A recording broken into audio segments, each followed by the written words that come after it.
অপেক্ষা করো, ধৈর্য ধরো, মার খাও, জেলে যাও, শহীদ হও, আল্লাহর রাজ কায়েম হবেই হবে।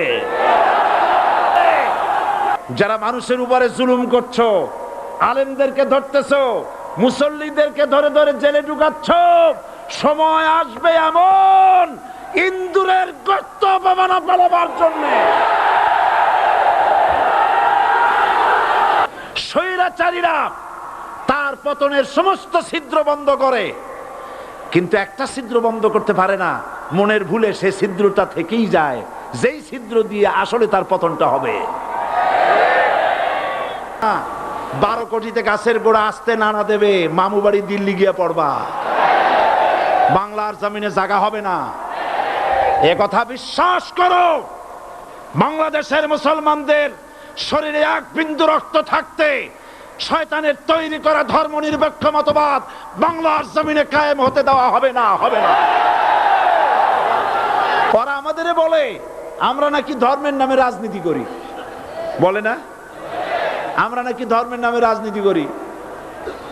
আমি বলি ধর্মের নামে আমরা রাজনীতি করি না, আমরা ধর্মীয় রাজনীতি করি। কথাটা বুঝে আসছে কিনা? ধর্মের নামে রাজনীতি তো সেই ব্যক্তি করে 1996 সনের নির্বাচনের আগে যিনি মাথায় পট্টি বেঁধেছিলেন, যিনি শপথ গ্রহণের সময় হাতে তসবিহ পড়েছিলেন, ধর্মের নামে রাজনীতি তিনি করেছেন। এত বড় মাহফিল জীবনে আর একটা পাবো নিশ্চয়তা আছে কি? জোরে বলেন আছে? আজ আমাকে কথা বলতেই হবে ইনশাআল্লাহ, কারণ আগামীতে আবার আপনাদের সাথে দেখা হবে কিনা আমি জানি না। কথা বলতেই হবে। বসেন, কেউ দাঁড়িয়ে থাকবেন না। আমি দেখতে পাচ্ছি বাংলাদেশের ভাগ্য আকাশে উত্তর গগনে কালো মেঘ জমা হয়েছে, ঝড়ের পূর্বাভাস লক্ষ্য করছি।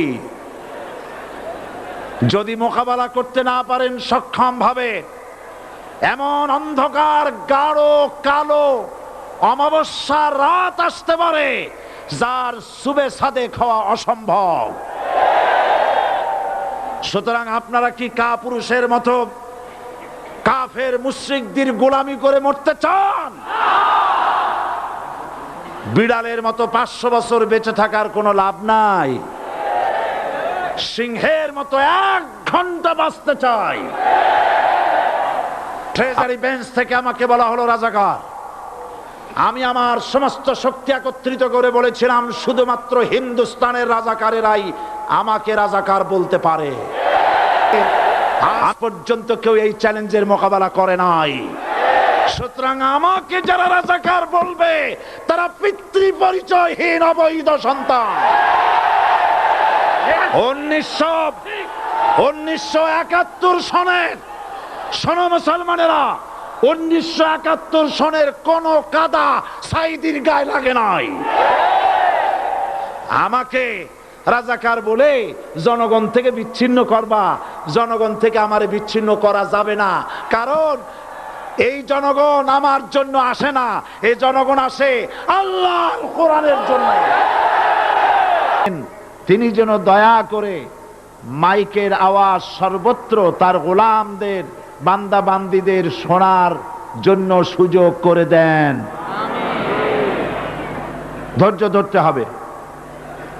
তারপরেও বলে রাখি, কোন এলাকার মানুষ যদি শুনতে নাও পারেন, আল্লাহ